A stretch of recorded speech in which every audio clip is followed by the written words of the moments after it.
episode 8 of Use It or Lose It back here at the Red Bull Studios. We've got such a non-professional, not professional setup here. Our cameraman starts laughing whenever I have to intro the show, which is not very professional. One person that is very professional, though, is Bryan Habana. And yes, he's our guest today.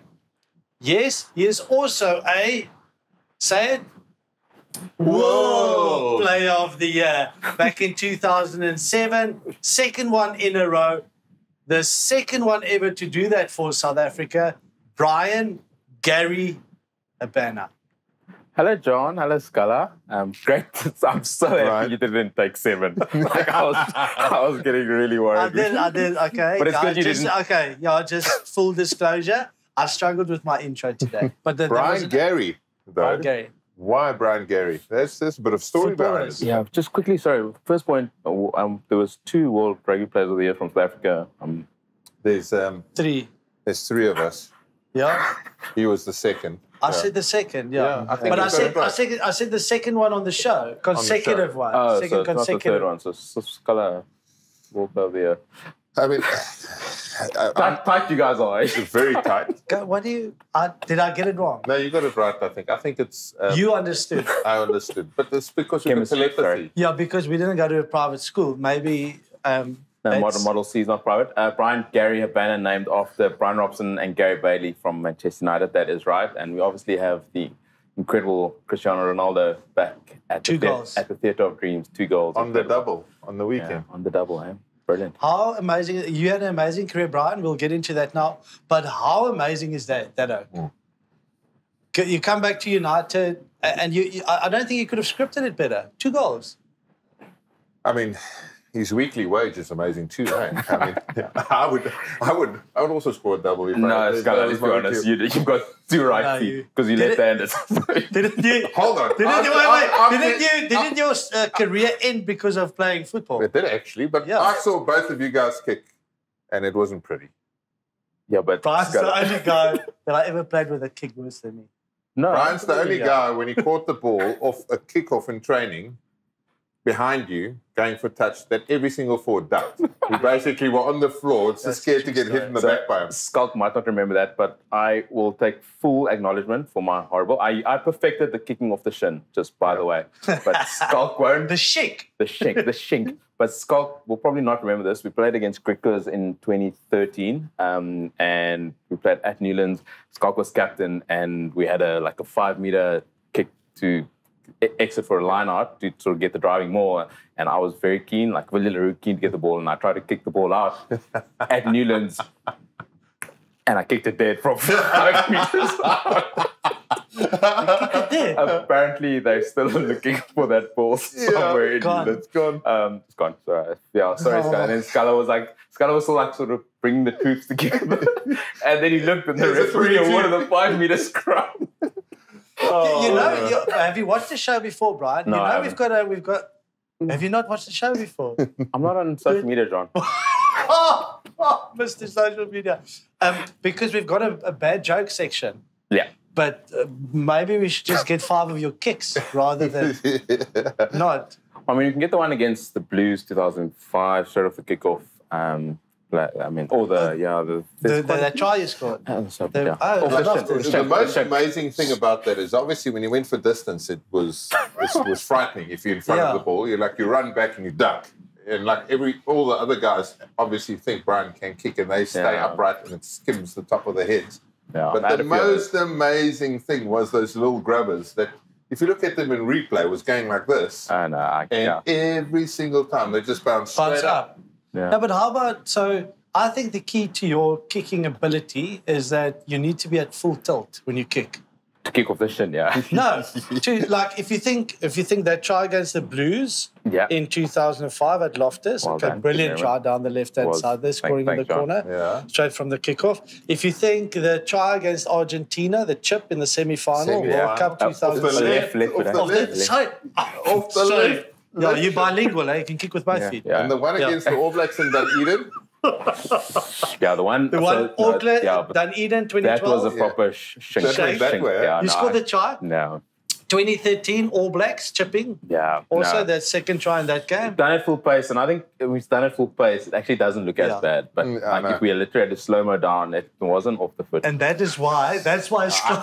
Full pace. No, you always kick at full pace. I was always at full pace. Always kicked at full pace. The only difference is it looked as if you were static. I was going a third of the speed that Bryan was going. Yeah. Reverse gap. Cheapest Bryan, but no. So okay, let's agree.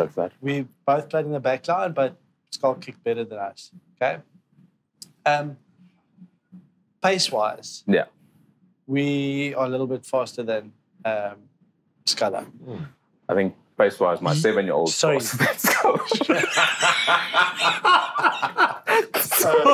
I don't think now that you mention it, I think pace-wise, my 7-year-old is faster than me at the moment. But we've got a question here. Yes.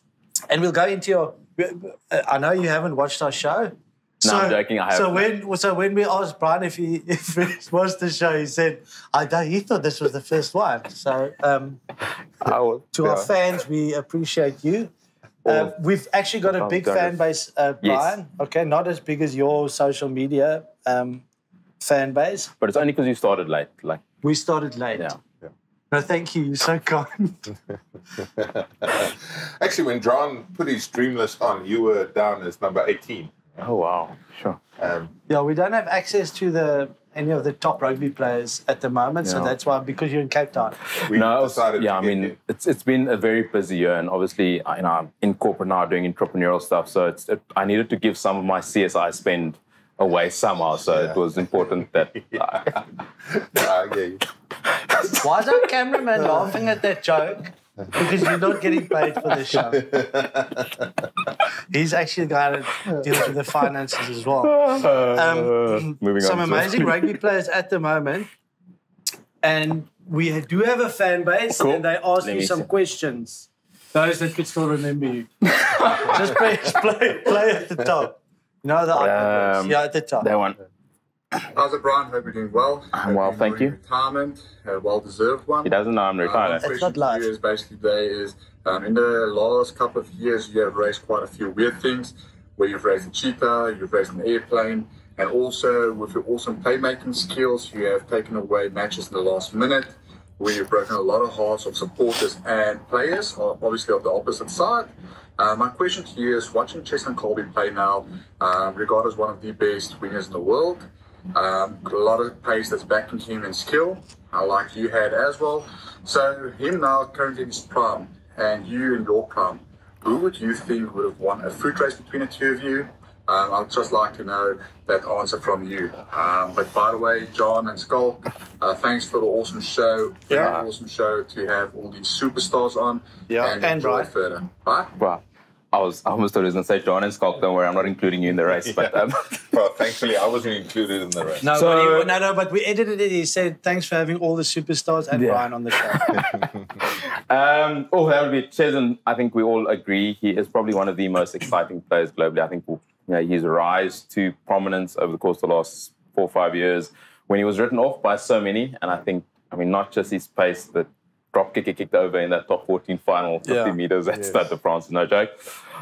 In my prime, I probably would have beaten him over 100, but I think Cheslin would have had me in the first 15. No, I would go with you both sides. I would go with you over 50 and 100. Yeah. 15. I think like that. Maybe 15, but I think Cheslin's ability to change direction at full speed. There's no I'm going to be brutally honest, I didn't have a step, so you had the pace. You were just fast enough just to move that much and run around someone. Yeah. What was the metric we used there? Was 40 meters. 40 meters, 10 and 40, 40 meters. What was your fastest? I actually wasn't at my prime 2000s. Remember we did that 2-week camp where in Joburg. Remember that 2-week camp? When we like athletic training in Pretoria. I think we measured. Schalk, you came in, I think, for like the 40 at like what? 6.5, I think. No, 26 and a half days. 6.5 days. Nearly a week.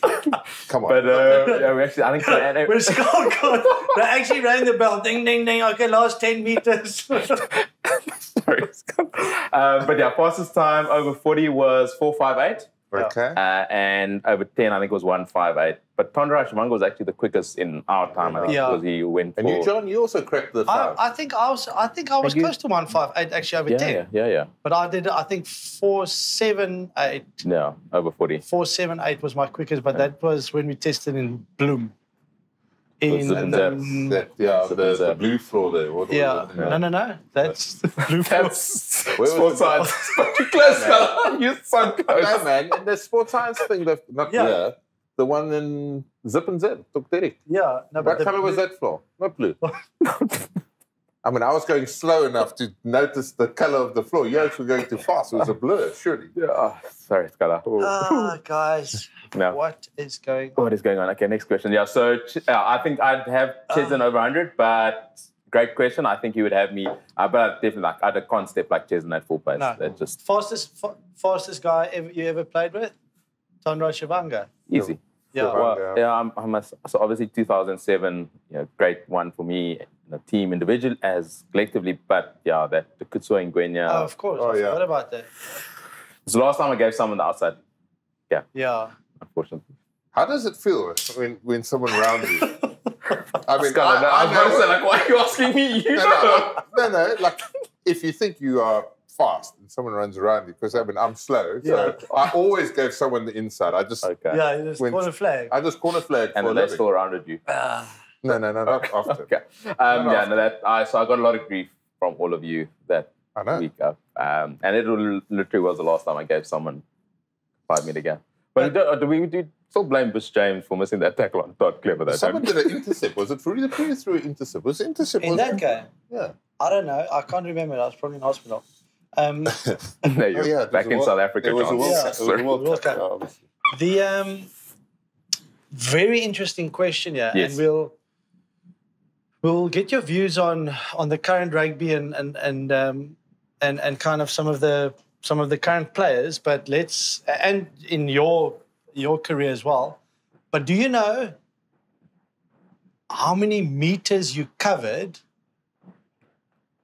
scoring tries for South Africa?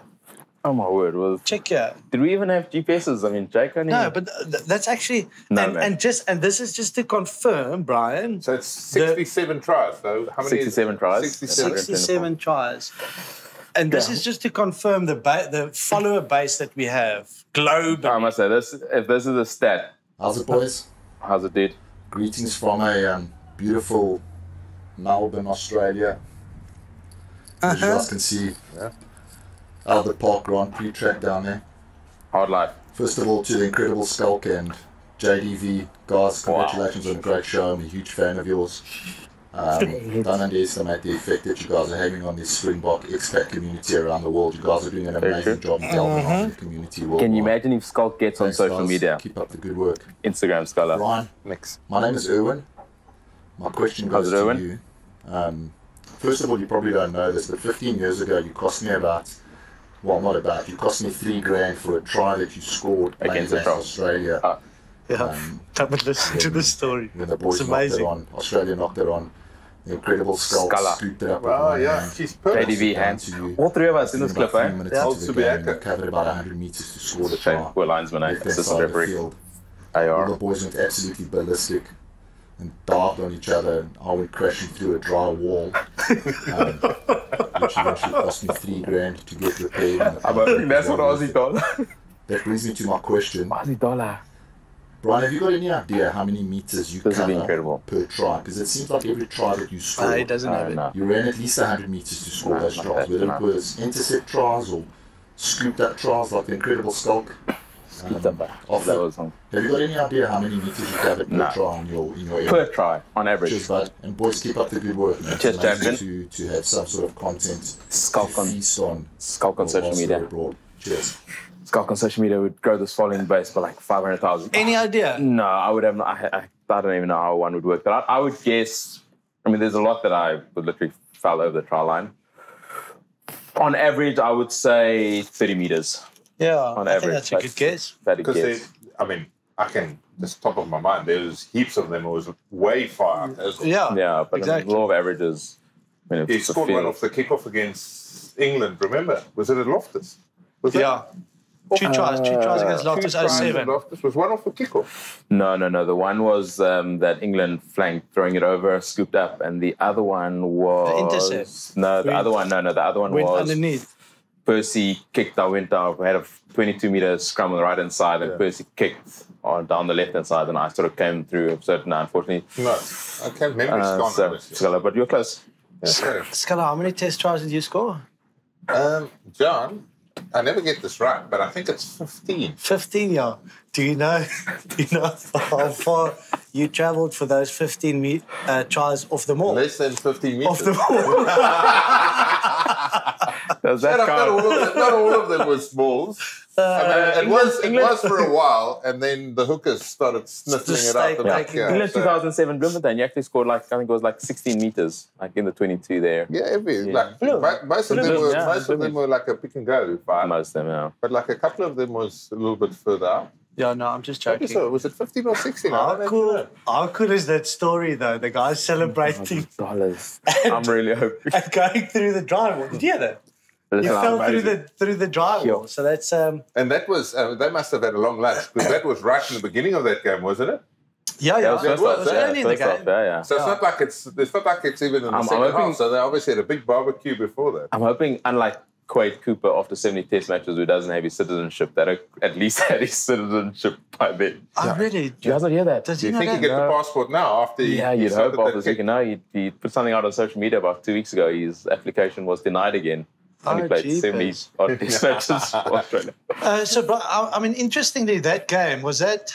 it was almost... So obviously you made your debut in 2004. You scored a try. You actually replaced me in that game against England. I did replace you. Thank you, John. Scored a try on debut.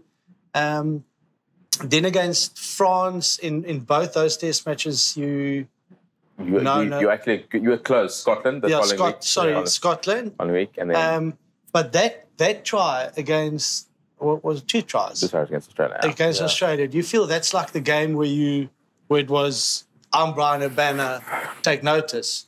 Yeah, I think, John, that was definitely a moment. I think when you become an international player, I think scoring a try on debut against England, but we got pulverized that day, so it was less than Scotland. Like a wet, ice-cold day. You guys know I hate the cold. Yeah. My story of wearing a beanie and a coach telling me to take it off, and my tracksuit pants. I didn't like the cold much, and I couldn't feel my hands, so that one was weird. And then Scotland getting the opportunity. But I think when you test yourself against the best, and I think for me, Tri Nations and getting to face the Haka for the first time, getting to play in Australia for the first time against the likes of Stephen Larkham, George Regan, Chris Latham, the likes.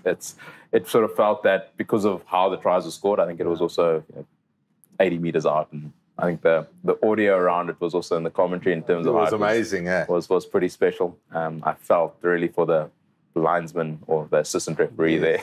He did get a head start. There's this awesome video clip where Will Greenwood basically points him out there. He's just getting further and further behind. But that was again, making your mark internationally was pretty Bryan, special. the first time I saw you play was when you were playing outside centre. Yep. But you weren't always outside back. Before that, you played number 9. Number 9, Scalla. So I think you sort of grow up and you have a dream, and I was a small runt. They literally called me Little Runt at Cares, and not knowing quite where to go. And then I thought I was breaking it through, but I had the likes of Nick Eyre, Topi Lagrange, Lagrancy at the Lions that playing really well. And then Lofi Elof said to me, I don't think you can. I think you're best suited to be a 13. And I'm not quite sure that was telling me I was a cuck scrum off. Sorry for the language, but that goes like no, we don't. We were but so Lofi made me do a little bit of a self-indulgence in terms of learning a little bit about centre play, and I did a 5-page sort of project on Brian O'Driscoll back in 2003. Had a good run, and then I was actually supposed to make my international debut at 13, but then John and Brayton got injured at the same time. And then I started on the wing and played 123 times there. You did eventually then get the opportunity to start again at 13 for the Springboks against Bryan O'Driscoll. And is that the game the Boks played in the old school? How did that work out for us? I sort of tried that game. It was the first and last time that experiment was done. I actually played quite a few times for the Stormers, but didn't internationally playing against Brian Driscoll. I got found out a little bit. Yeah, wing. You were just so well suited on the wing, and I suppose with that kind of pace, you established yourself and never had to move. Eventually, Super Rugby's, Currie Cups, World Cups, all of that. But the one special accolade actually revolves around that question. Hey guys, this is Dan, videoing in from Level 4 lockdown in Auckland. This is a question Level 4 for lockdown, Bryan. 40 cases.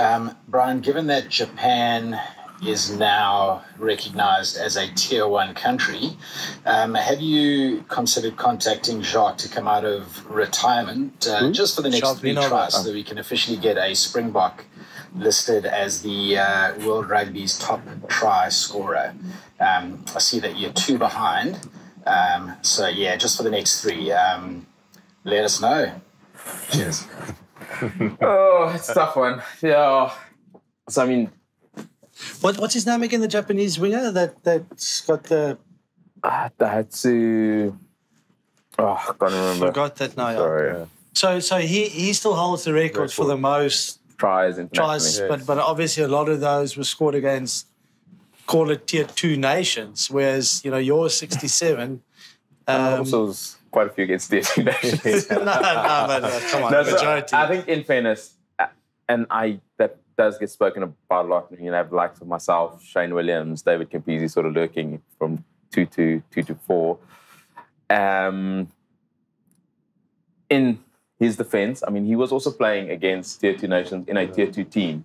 Yeah. And I think to still do that, and I appreciate what I did, but he had a phenomenal try to test match ratio. I think he literally had more than 1 try a game, which one puts into consideration, even if you're playing against the same caliber or quality team, that you still have to be doing something special. So much respect. I think when you do it, playing for a Tier 1 nation against the likes of New Zealand, Australia, England, Wales, France, it is special. But I think we got taught very early on, well, me especially in our career by Jake White, that it was never really about you. It was contributing to the team. And I think that enjoyment of it, about literally playing your part and contributing to a bigger cause is really great. But I tried really hard to sort of bite the bullet for another 2 games. But I was under the bus by then in terms of what happened.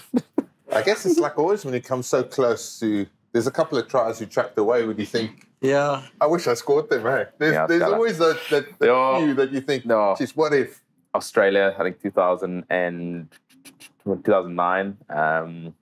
in Perth was one of them.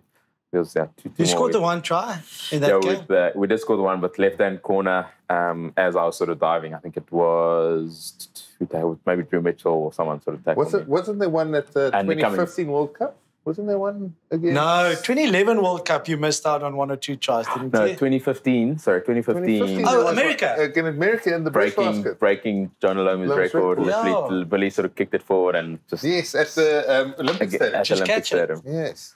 Just pick it up, just grab it. Yeah. Just break Loma's record. But that's a extremely special accolade in itself. No, equaling Jonah Loma's. You think about Jonah Loma and what he did, and to be on the to be in the conversation with him. That's incredible. It's amazing. Yeah, I said in that year that I unfortunately didn't break the record, but I think it was fitting because Jonah had sort of just passed, and for his record to then extend another 4 or 8 years, and I really don't see myself in the same caliber as the guy who changed rugby professionally for me.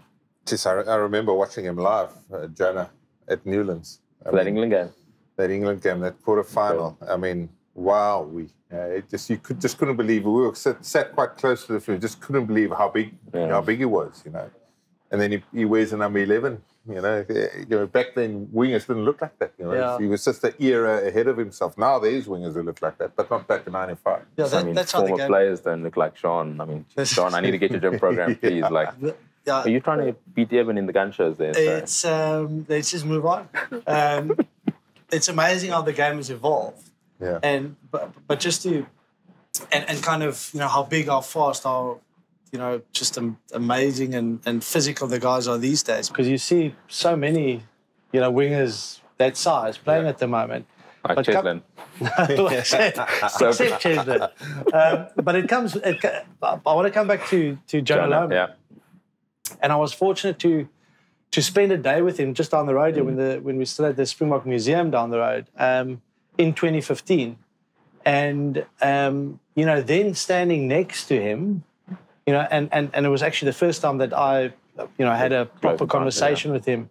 And obviously he was very sick at that stage, but, you have this image of this huge human being and him actually being quite smaller than what I imagined. And it was sick at the time, but I can he's just such a imagine, legend. if you think of when we were playing Super Rugby, because Super Rugby was where you were up against all of them. Yeah. And you were, it's... Not me, I was so fortunate.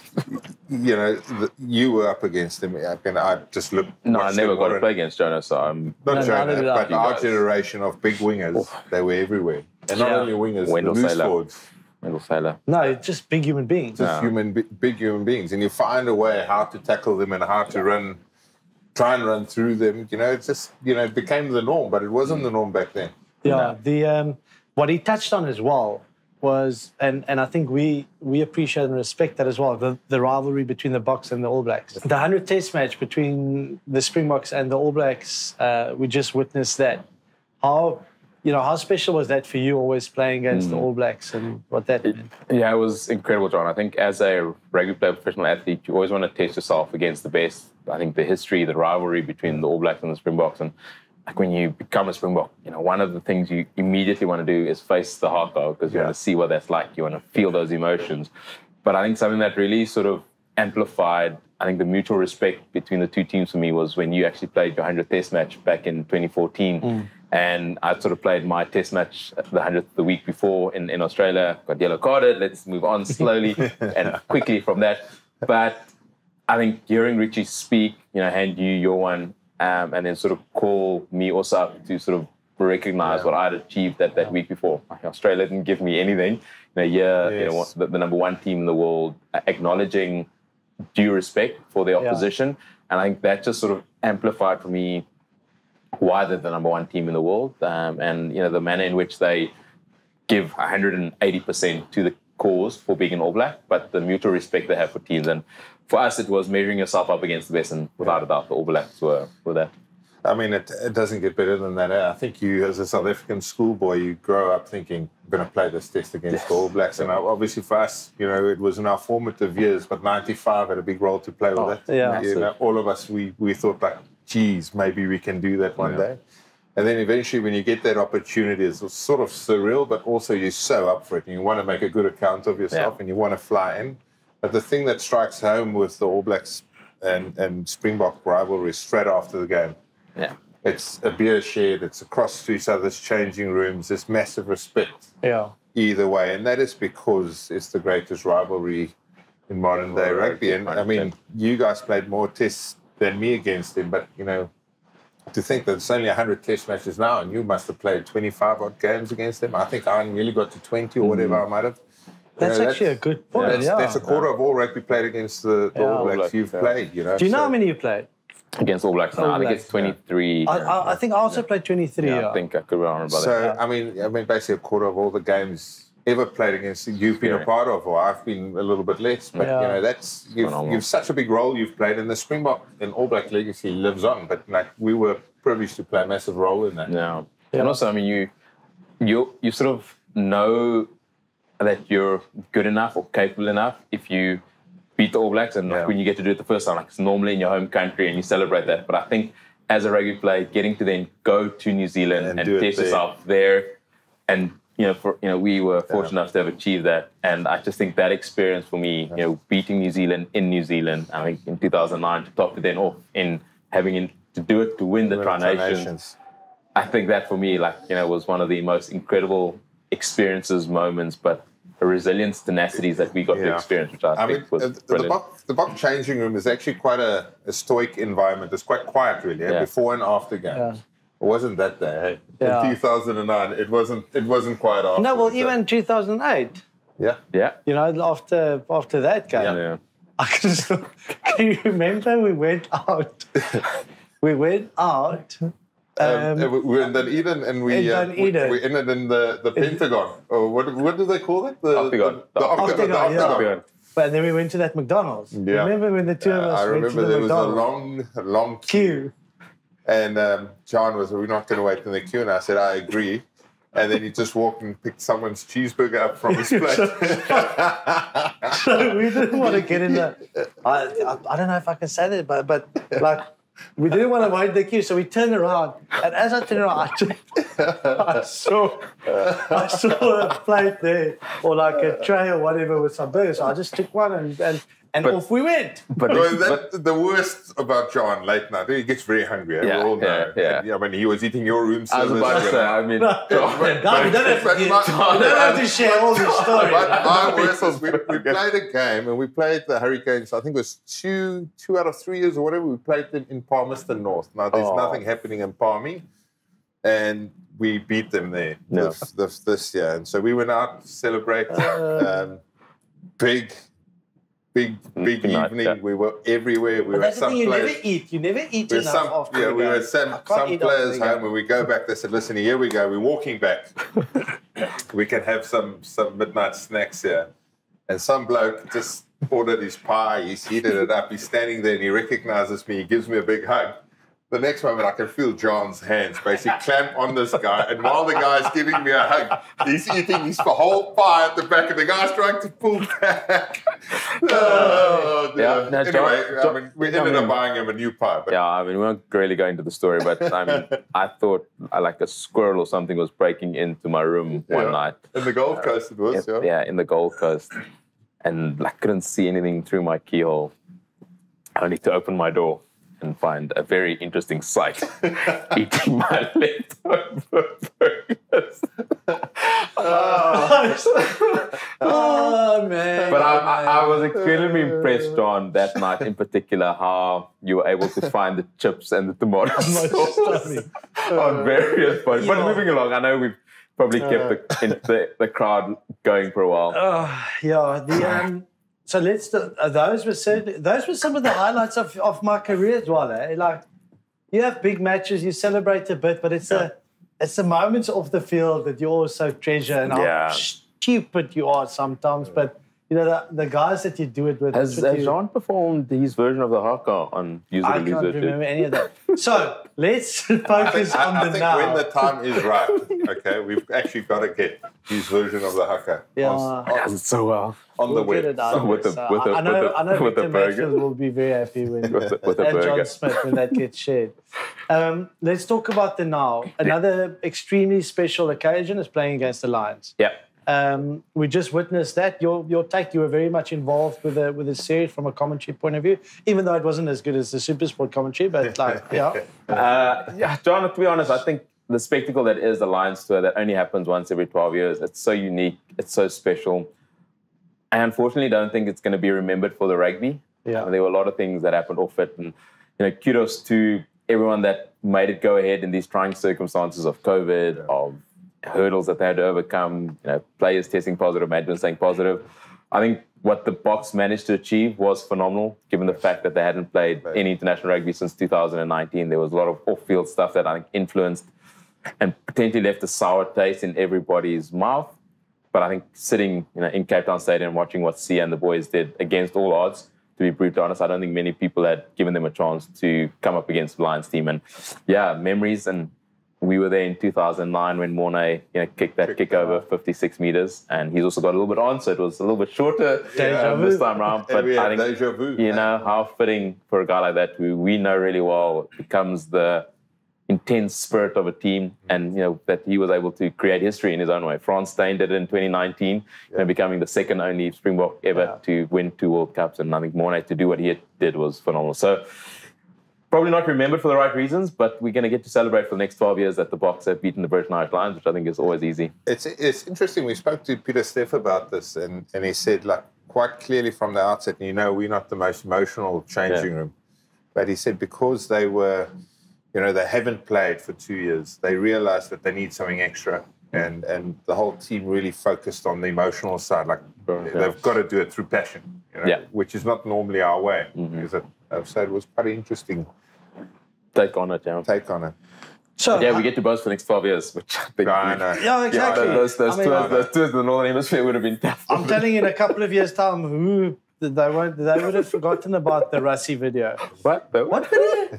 What video? So you played how many test matches? 124. Yeah.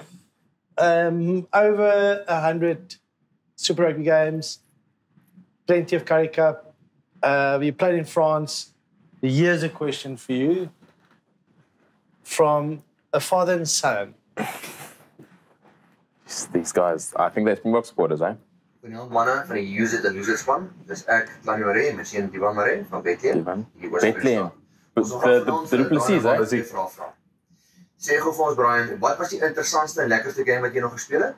En wie is die hardste ou wat jy teen gespeel het? Dankie julle. Groet as jy die Oos-Vrystaat. Oos-Vrystaat moet nog uitkom. Bismarck and Yanni sal love. Oh. Yeah.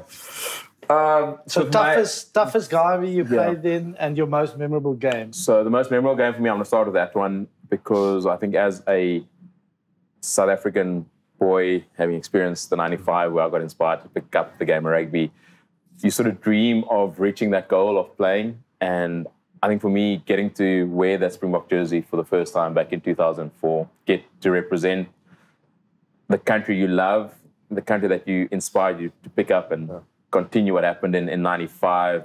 And I think also for me, the manner in which it happened to then score a try, with my first touch of the ball in international rugby against the then world champions at the home of rugby was pretty special. Probably could have only been better if we actually won that day. But yeah, I think for me, getting to understand the privilege, but also the responsibility of wearing that Springbok jumper and knowing that you now become a part of a legacy, but that you sort of feel it's not good enough, that you want to do it multiple times. You don't just want to be a one-time Springbok. And I think for me, getting that opportunity to do it made me realize how much more I wanted to stay in this jersey and that I wanted to do it 10, 20, 50, potentially 100 times. And I think that moment for me was incredible. The toughest player, so I never got to mark Jonah, and I think I'm grateful for that. Wendell Saylor was a... Yeah, it was a beast. To try to bring him down 120 odd kgs. And Lottie to Currie, same thing. Them together was tough. But I think, and it's again, not a direct opponent. I think Richie McCaw for me was the toughest opponent to play against. And the reason I say that is, you guys know, you try on a Monday, start planning, analysing and preparing to nullify the Richie McCaw threat. Yeah. And I think what he managed to achieve in the game of rugby, like no matter how hard you tried, how hard you cleaned him at a ruck, how hard you went into contact, he always got the rub of the green. He knew how to speak to the referees, how to get his team in the right way. And you tried it, but he just always came on the top. Also never lost, really. I mean, that's it. He played 150 test matches, won 135. That's crazy. So, I mean, Crusaders won, in that era, won seven Super Rugby's out of how many years? 8 years or something? It was almost every year. So not a direct opponent, but yeah, Richie for me. Bryan, it brings me on to the next point. Like you mentioned, yellow carded in your 100th test cap. Another very special stat. Very special day. Obviously, very good stat this, because most people will, foul play and yellow cards. Surely, if you ask anyone of public who's had the most yellow cards for the box, they'll either go me or Bucky's, right? Easy, yeah. We are on 6 yellow cards each, I think. How many did you get? How many yellow cards did you get, Bryan? Again, records are meant to be broken. Okay, so it was a competition, was it? Yeah, there was a competition. So Schalk, I got 7 yellow cards. I think I'm a number... congratulations. The most ever. The most yellow card at Springbok ever. I think I'm number 2 or 3 on the all-time list. Luckily, Levanini's going. Levanini's still going. Levanini, but Michael Hoopers can maybe stretch that a little bit further. Oh, yeah. He's on plenty, And Jamie Cudmore, I think, is above me. But Jamie Cudmore's retired now. Yeah, so he's a Canadian, eh? Yeah, so Michael Hooper and Levanini, hopefully.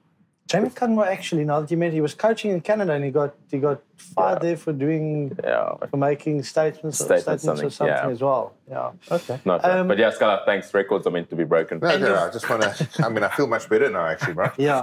I only had 2. Yeah. At Springbok level. Is it? Thanks for asking. Deliberate knockdown? Surely one of them? No. The one was actually a deliberate infringement, but trying to steal the ball. Steal. Against England. Okay. In what 06. In 06 when Jake almost got fired. Yeah. First second test.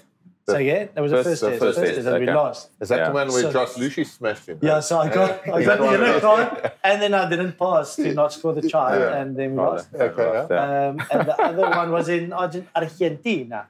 Oh, when you basically killed Lucas Borges. Basically, yeah. And he chucked him into the culvert. Yeah. That was unfair. What was your favorite try that you ever scored? Favorite try? Favorite Blues 2005 at Loftus. Yeah, that was pretty special. Yeah, that sort of was evasion, pace, and then the skink. Dash, good looks, everything, eh? No, I never had that. So, it's one thing we can agree on. So, you've inspired so many people for a very long time. Yeah. You're in a new role now. You've started businesses, etc., etc.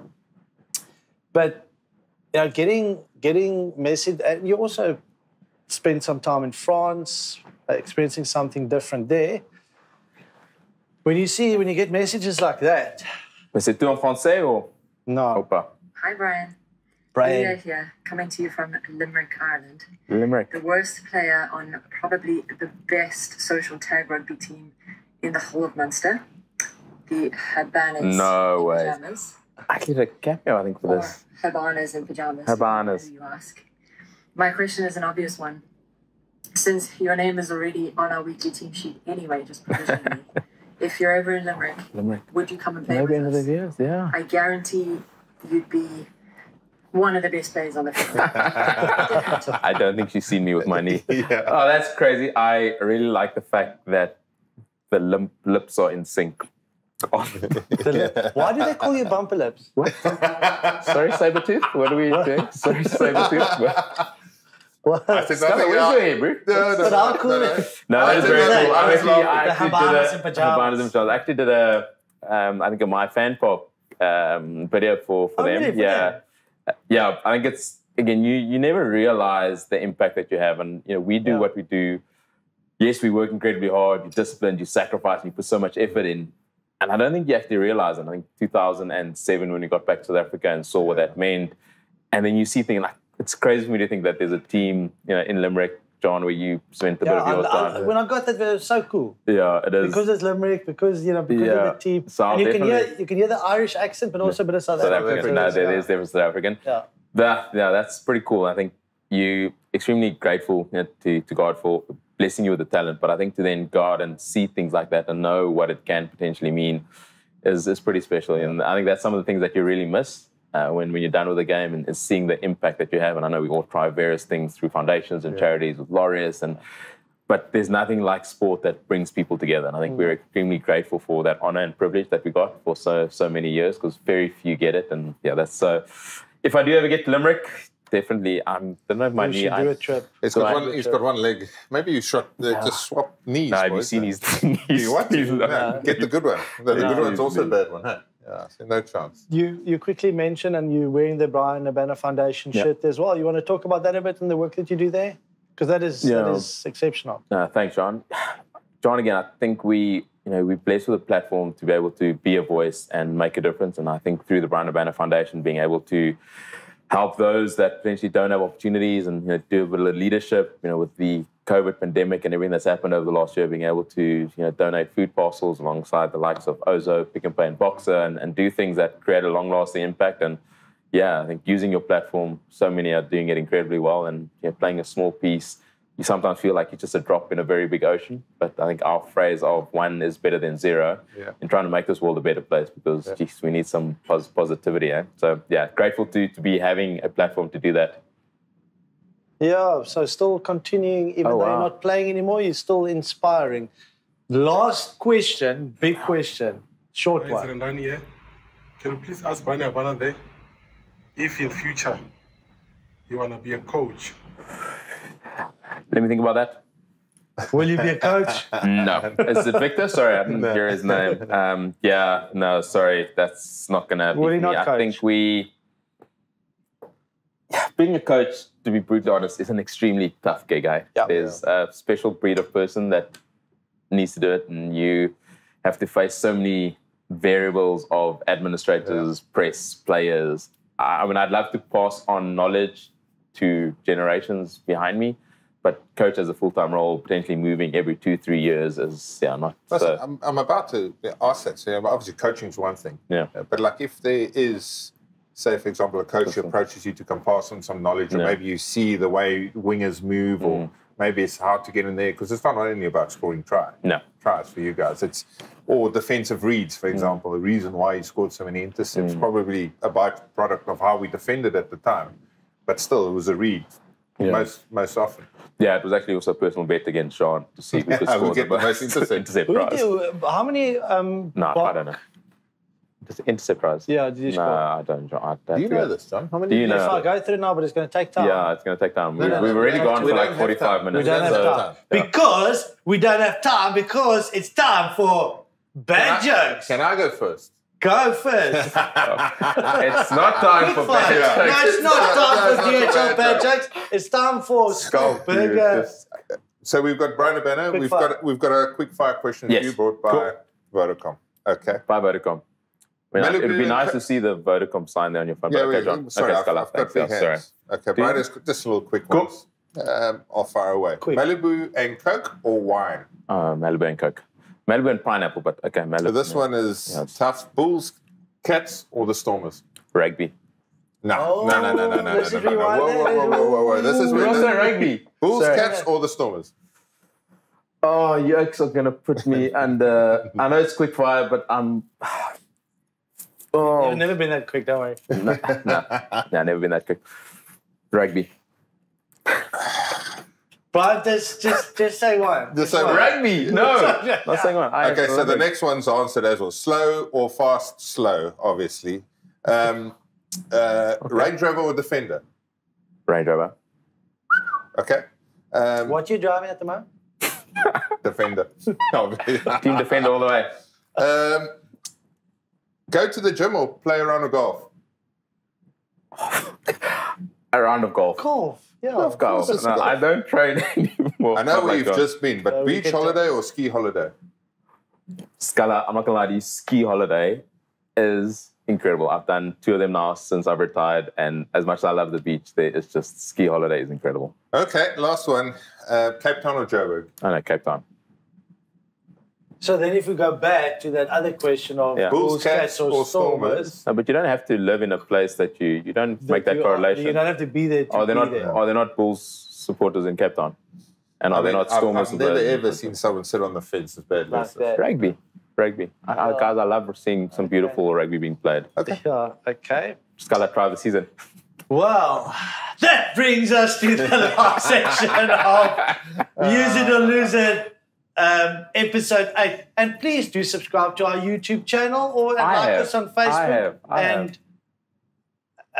Insta us on Instagram. What do you follow us on Instagram? Yeah, follow on Instagram. And all Bryan's fans, please also follow us. Okay, that brings us to the next section of the show called Bad Jokes, brought to you by DHL. Why is it brought to you by DHL, Bryan? Because it's all about the delivery. And no one delivers like DHL. Okay? Is that a slogan for someone else? No one delivers like DHL. No. It's not for another brand. No one quite delivers like Jean. Okay, that brings us to the next section of the show. It's called Bad Jokes. Brought to you by DHL. Why is it brought to you by DHL? Why? Because it's in the delivery, and DHL delivers. That is very true. They do. So Scalla always wants me to go. We actually had to cut my first joke because it's a bit risque, right? Yeah. So we can't go with that, but it's a good one. That's a pretty good one. I got a big laughs from that one. But Scalla always wants me to go a little bit under the belt. A failiki. I don't have failikies, but what kind of bees produce milk? What kind of bees? Boobies! So stupid. I love it. That's so stupid. Boobies. Wow. Yeah. Well done, Bryan. Yeah. I always knew those lips would come in handy at some stage. Okay, second. 100%. Oh, it's still the bad jokes. No, so 1-0. 1-0. Was that not the second joke? No, that was the first one. Oh, that was the first one? Okay, Scalla 0, Bryan 1. Okay. Scalla, I think you just... On that trend, here we go. I'm listening. What goes in hard and dry, then comes out wet and soft? A mop. Huh? A mop. No, a chewing gum. Yeah. That's not your best, John. Not good. Punchline wasn't good, Yeah, but I was quite intrigued by the first Yeah, I one. was also very intrigued, but Okay. as Schalk tried to deliver these jokes, maybe you'd get a better... No, it's Schalk John does not Okay. actually like any of the jokes. Yeah. I cringe, but it's okay. It's part of us now. Okay, John, you got 3 more left, please. Where do you find... No, I'm not going to do that one. What do you call a pig that does karate? A pig. Yeah, a pig. We can't say karate kali, can we? A pork chop. That's amazing. I love your delivery. It's getting better. Slowly but surely again. Okay, that's 3. Brian's up 2-0. Yeah. Cool. Brian, you're really good at those. Oh, you're really bad. Okay, 2 It's more. really bad jokes. 2 more. This is a good one. This is a good one. Yeah. This one's going to get you. The rhythm is going to get you. Okay, 2 muffins were sitting in an oven. Okay, now imagine these 2 muffins sitting there in the oven. Yeah. One turned to the other and said, "Wow, it's pretty hot in here." The other one shouted, "Wow, a talking muffin."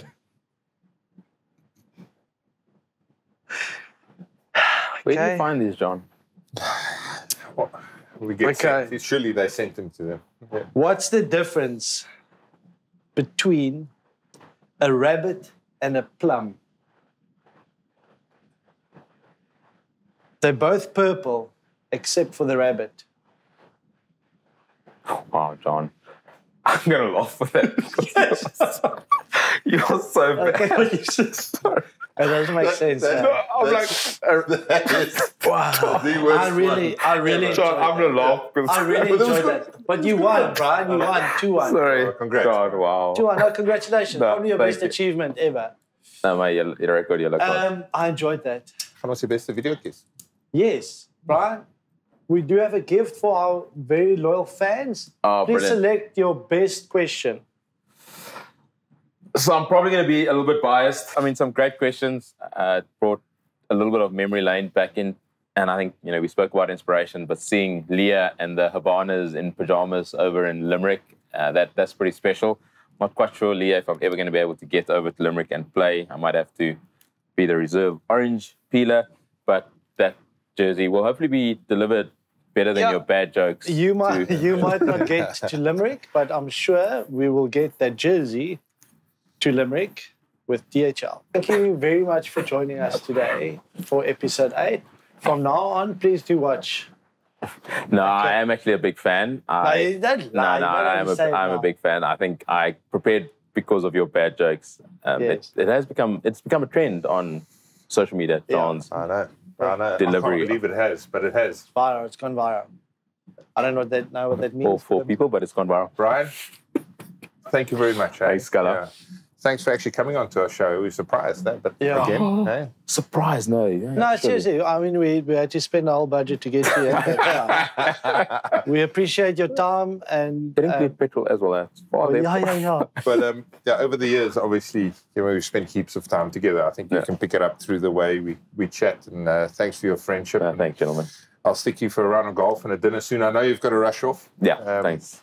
But we'll definitely catch up at some stage and share a few Malibu and Cokes. I'll have a bit of wine and beer. Yeah, mate, so maybe reminisce. like 3 years, you can actually tell us about your business.